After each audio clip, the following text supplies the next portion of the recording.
5, 4, 3, 2, 1.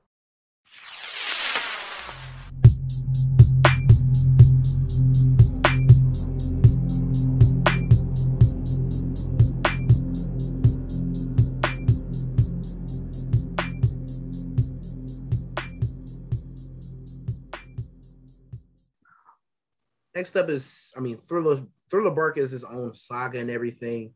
It's just long.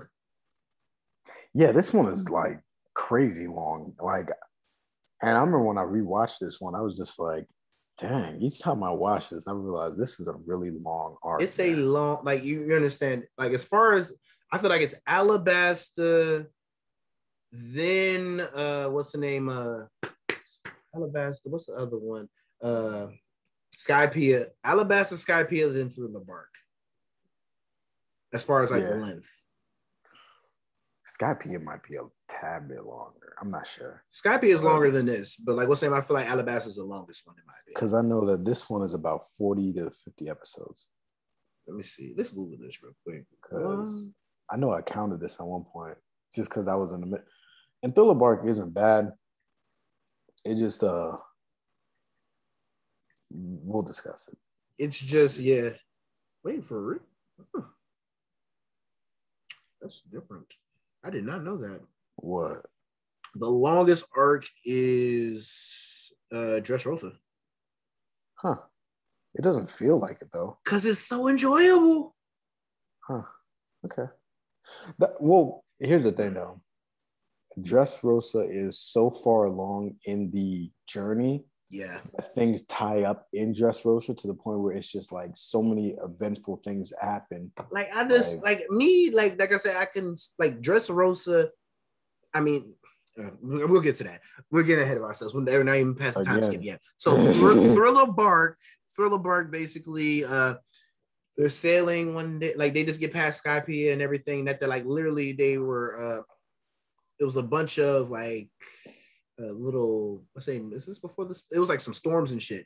And that they were trying to get some storms and everything, that they see a ship that's sailing by and all that. And that is like, oh, wait a minute. What the fuck is that? We got to go see. Like, and that they're like, hey, man, let's go see what's on that ship. And that they're like, literally, Luffy's about to go. It was like, hey, we don't want to go. And that there's like, we gotta draw straws about who's gonna go, because Luffy, he's carefree. He don't get no fucks, but he ain't like he ain't the brightest. It doesn't even matter what straw Luffy was drawing. He was gonna go regardless. Yeah, it's like what's the name? It's like I'm going. Like who's gonna go with Luffy and everything? It's like no, we're not trying to go. So what's today? But they draw the straws. It's Nami and Sanji and everything. They go over there and everything, and that they see it's like oh what's over here and everything. I saw a skeleton. Like, oh hey. My name's Brooke. Then, oh my God, it's a fucking talking skeleton. Like, hey. And then first thing, Luffy's like, he's laughing. He's like, hey. He's like, he's laughing and everything and all that. Oh.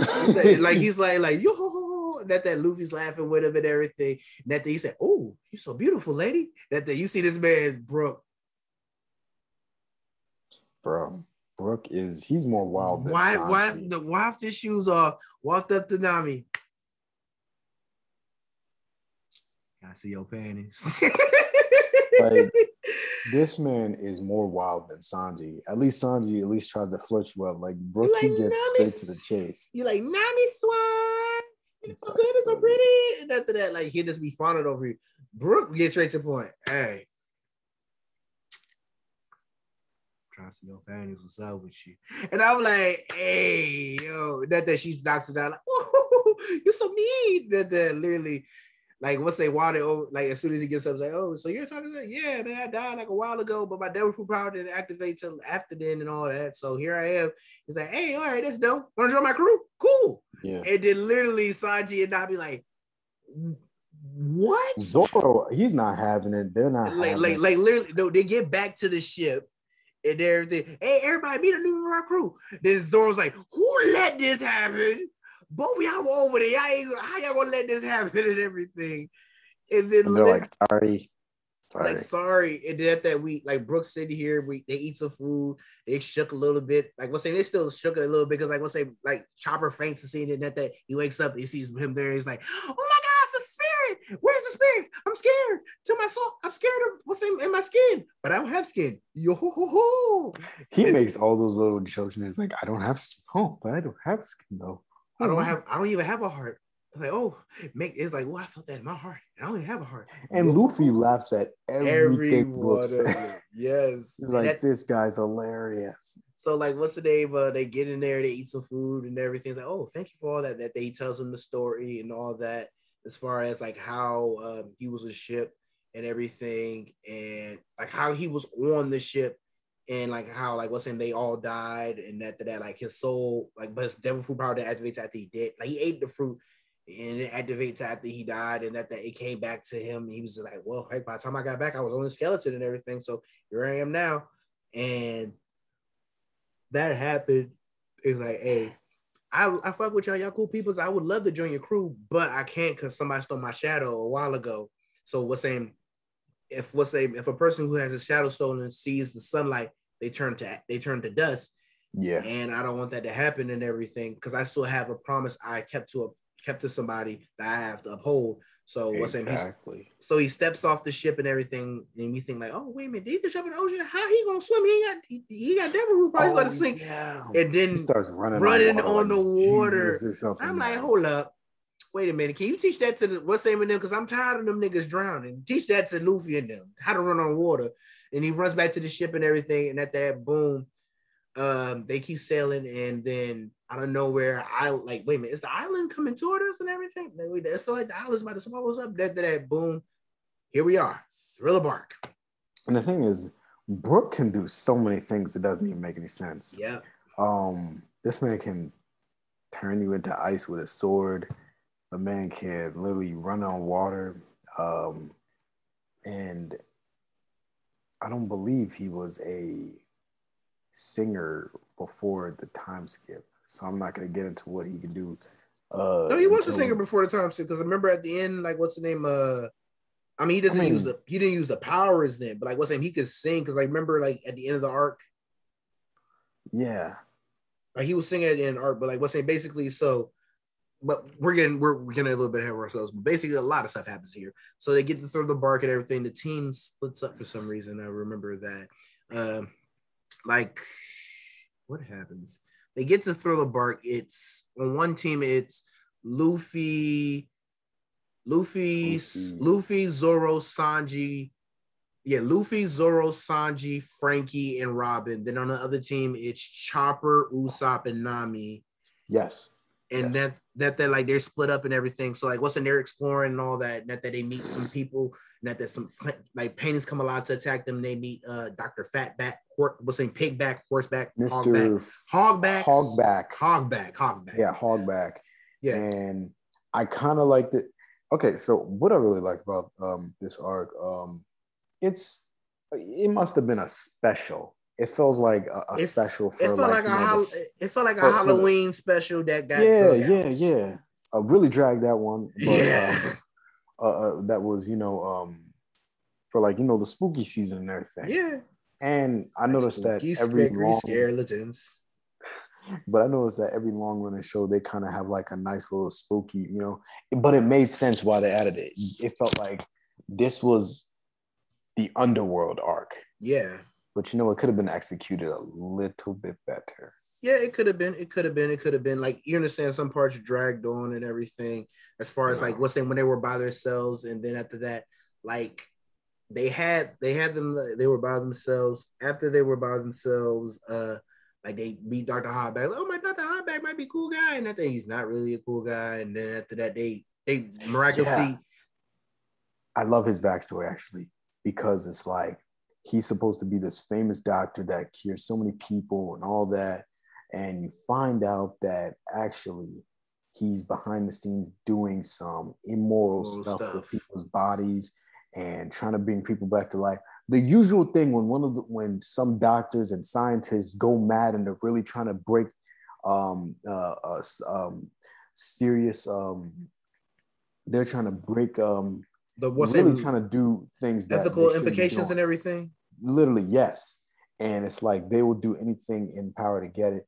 Like, and Hogback is one of those doctors where they feel as though they're doing the right thing by trying to go above and beyond. But like they're just doing more harm than good. So like that happens. So that happens and everything while they're doing that. Meanwhile, Luffy and them, they're going through Thrillbark to find the rest of their crew.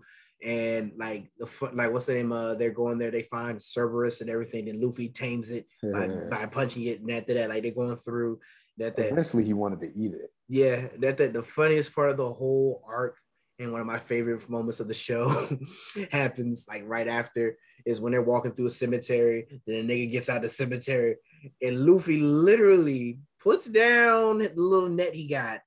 Walks over to the nigga, pushes him back down into the grave. I remember that. And then the guy's like, what are you doing, you jackass? Like, oh, this is a guy with bandages. This guy is really hurt. Like, no, that Luffy, that's a zombie, nigga.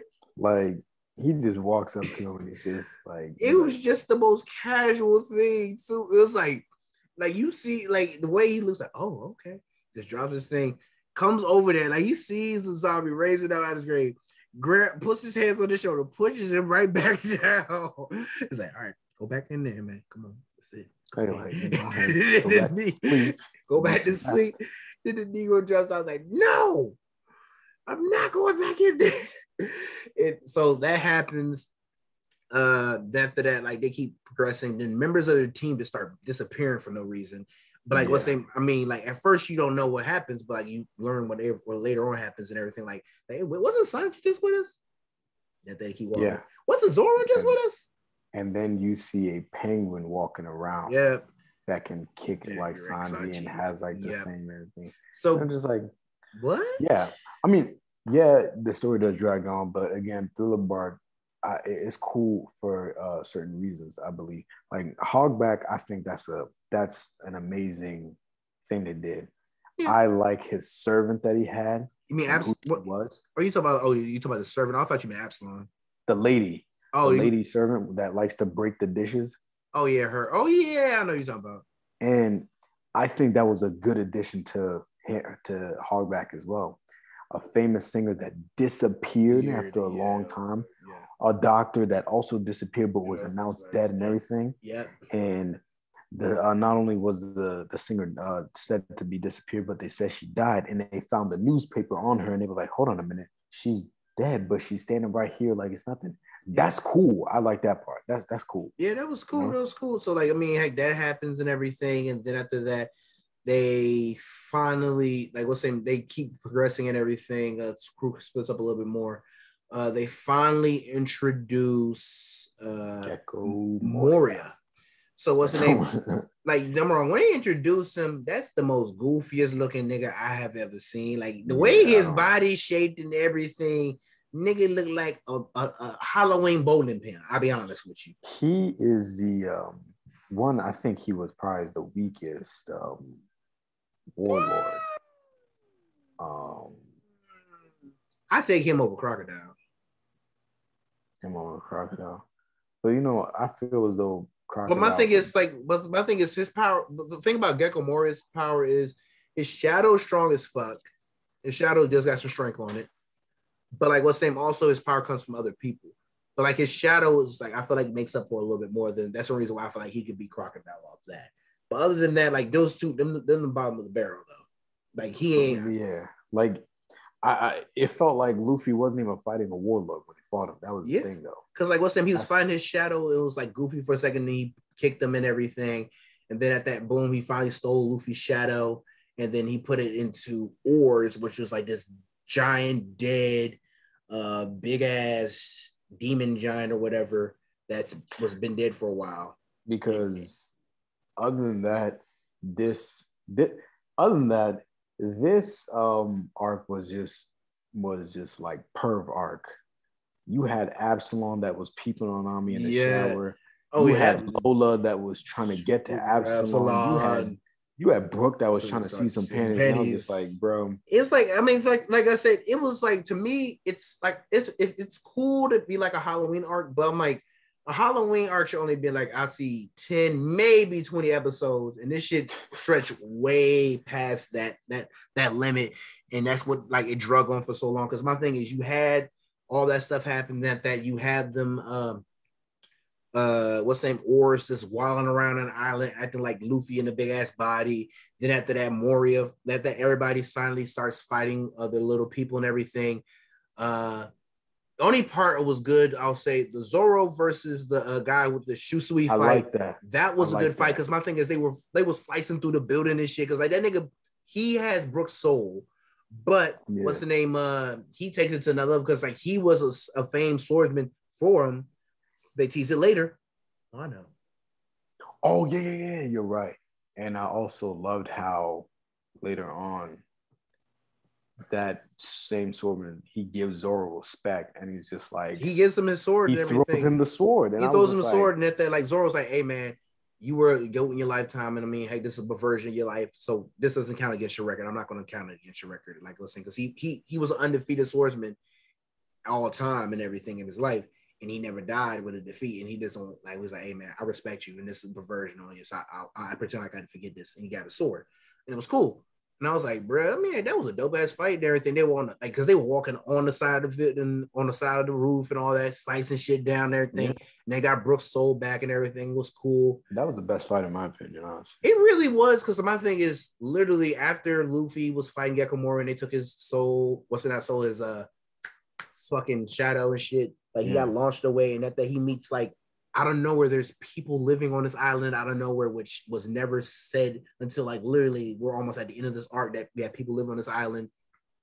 And what they do, they have trapped shadows that they can give you, and they just force shadows into Luffy, and then he comes back as some big Frankenstein blue. That was basically gear. Gear. That's like fake.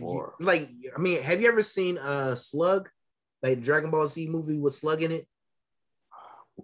You would have to show it to me, but I've seen most of Dragon Ball Z movies. It was like it was like an early Dragon Ball Z movie. It's like basically Slug came to the planet. He put like a little thing around Garlic Jr. and No. It's like what's name Lord Slug or whatever. I forget the name of it. But anyways, let me look it up right now. But basically, like in that movie, Goku goes into like a state like he's knocked out and everything, and he just goes strong as hell, and it looks like Super Saiyan, but it's not Super Saiyan because like his hair is all up and everything. And it's black, but his hair is black, but he has like a yellow aura around him. It's like a false Super Saiyan power up.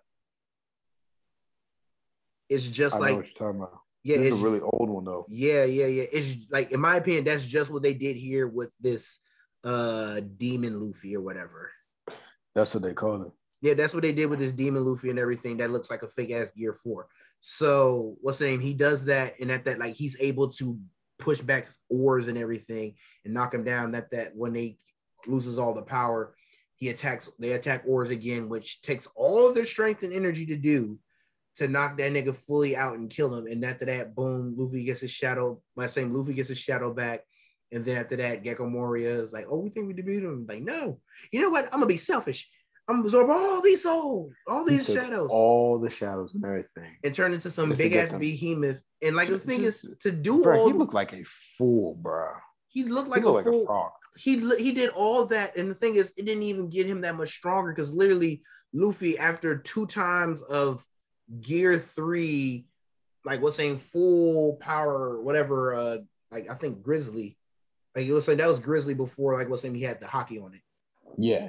And he did that to him and everything, and it was saying like he did that the second time that the thing fell on him. What's in the tower fell on him as well, and then boom, all the shadows left his body and everything, went back to the people just as the sun started to rise, so they got saved. And like, we think it's like, hey, bro, like that's the end of the. No, and that's the end of. I'm not there yet. I know what you're talking about. I know what you about to do. I know you about to do. So. Just right before then, Perona, because like that was a fight against Usopp and everything. Usopp beat her. That was a cool fight. All right, I'm gonna say this. Like that was a cool fight. That's the second. Like, that was the first time. That was the first time he did it, but he does it again in Dressrosa. Basically, he uses his abilities and his little trickery and all that to knock females out, because he does that against Sugar and Dressrosa. Yes. And after that, like, hey, bro, I respect his hustle. He did what he needed to do and got Shorty out the way. And after that, Perona, Perona comes to and everything's like, you know what? this is a sinking ship. I'm gonna get my ass out the way. And then she's like, she got her people. They're loading up the ship and everything, stealing stuff out of the Straw Hat's ship and out of Gecko Moria's place and everything, added into her ship and everything. Like, yeah, we're about to get out of here and everything. Cool. Like, cause like things are already going down. Like Absalom lost to Sanji already, and so he saved Nami and everything. Even though he was like mad, like, I want the invisible fruits, I could be a perv. But anyways, like Perona's like she's packing up and everything. After that, literally, we just see some big tall ass nigga with a what's the name? What's the name? Bible. With a Bible with some bear ears on his hat, on his zebra hat, just sitting here chilling and everything. And at that, it's like, oh fuck, what the fuck is this? It's like, oh yeah, man, isn't that? Oh, that's Lord Kuma, that's Warlord Kuma and everything. It's like, where is Moria? Oh, I don't know where he is, but I'm gonna leave this island. And then he's like, where would you like to go? Well, I would like to go to the Black Castle. Wait, don't distract me. Don't think you can play with me just because you're a warlord. I'll show you what. Go get a little ghost. And at that, literally,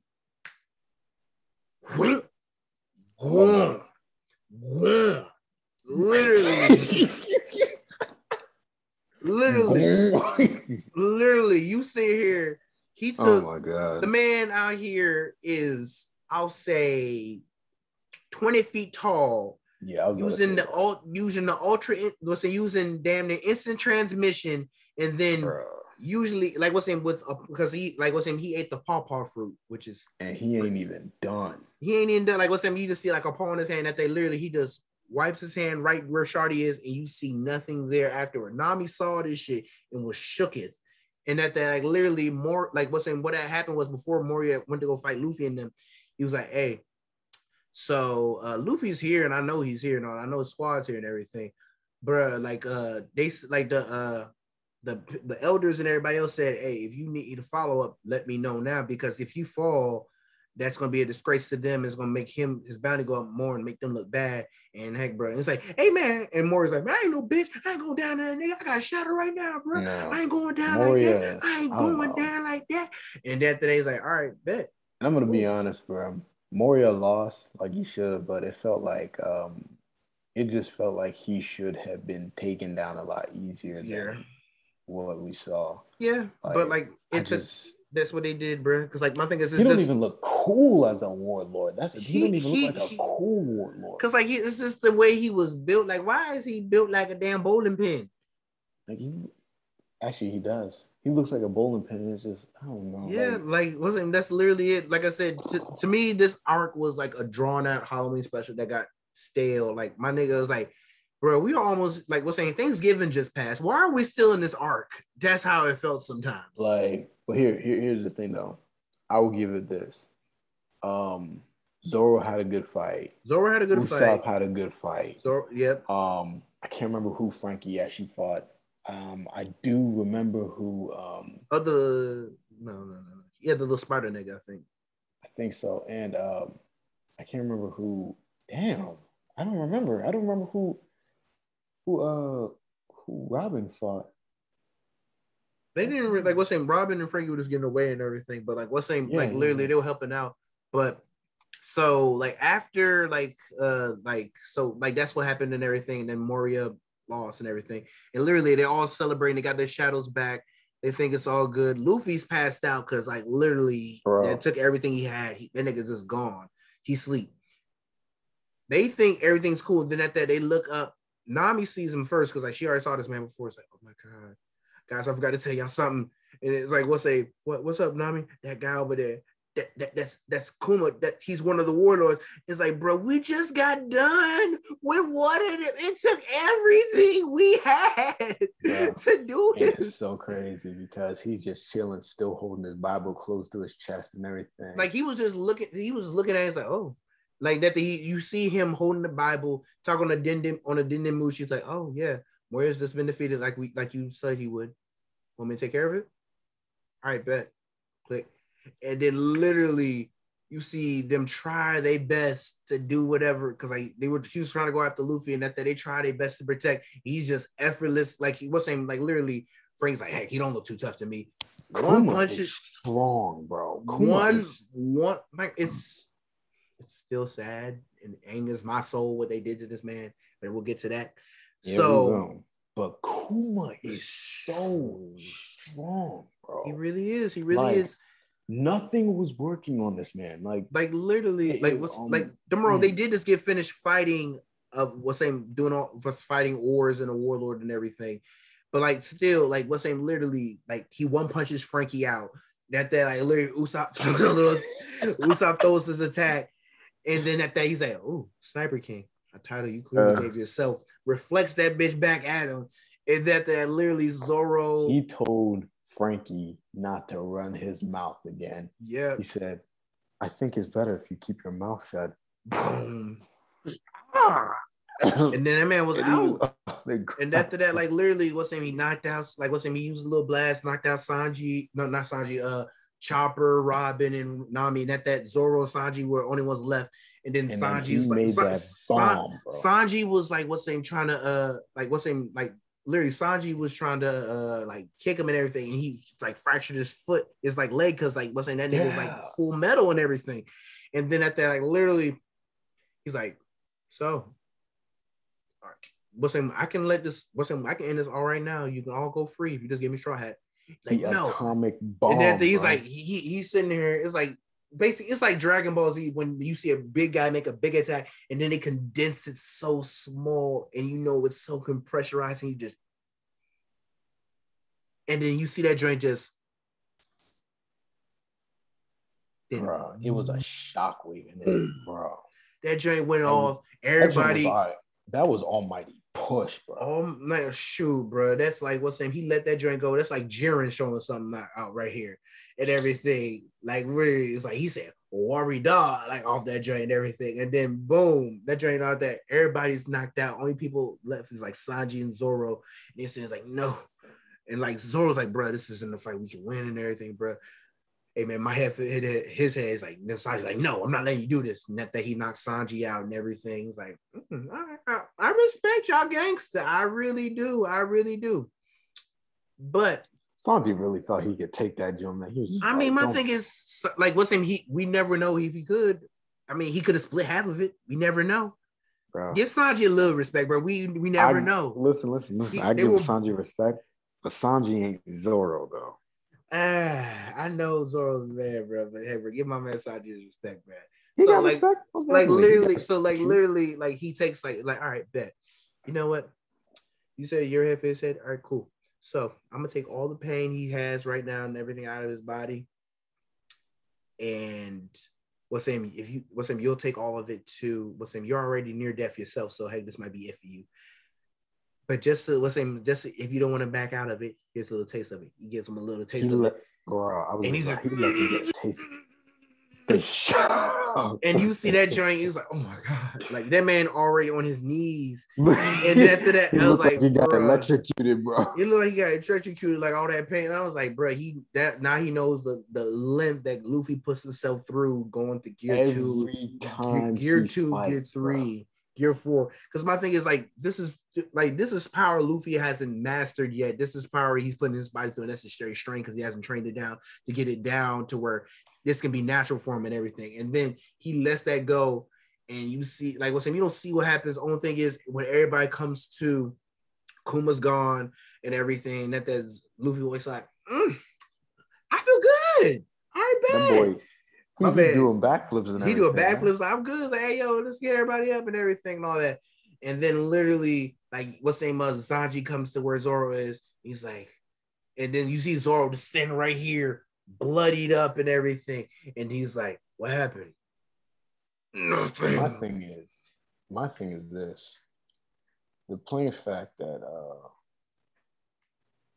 we don't even know how long the crew was asleep for. Yeah. So Zoro stood for who knows how many plus hours there. We know it.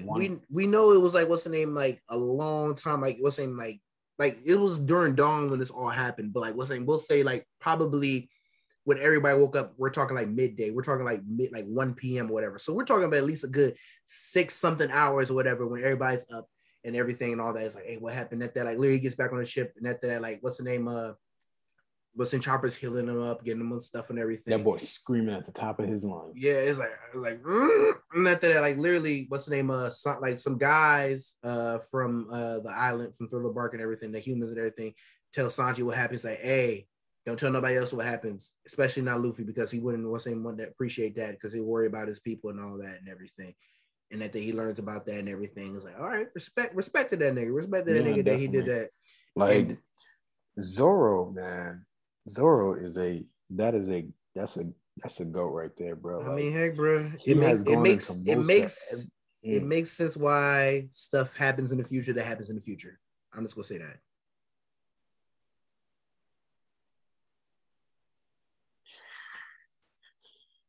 Let me catch up in this manga. It makes sense. Let's talk about Brooks' song, bro. Heck, man, Brooks. Oh yeah, what's it? Also, at the end of this arc, Brooke officially joins the crew.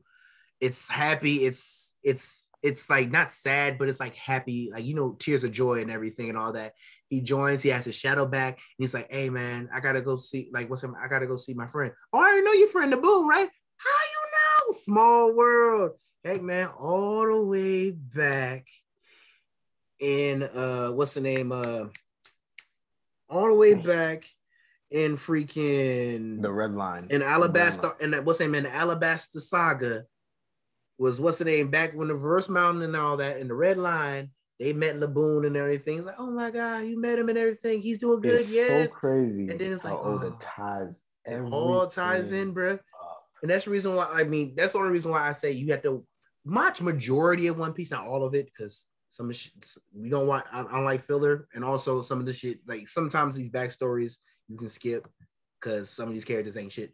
But because I'm assuming you didn't watch that little mini arc right after Water 7 where they go up against the people that steal their flag, huh? Nah. I don't watch no filler. Nah. No, yeah, it wasn't really. That wasn't important.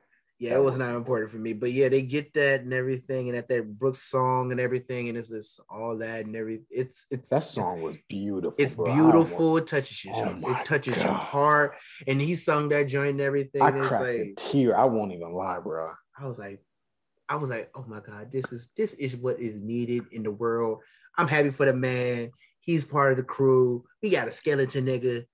Fuck with us. And that's the end. He's a musician, bro. And he's a musician too. When I heard that song, bro, for the first time when I watched that song, bro, I cracked a tear. I was like, bro, this is what it's all about. Heck, bro. It's all about, bro. So heck, that's the end of Thriller Bark.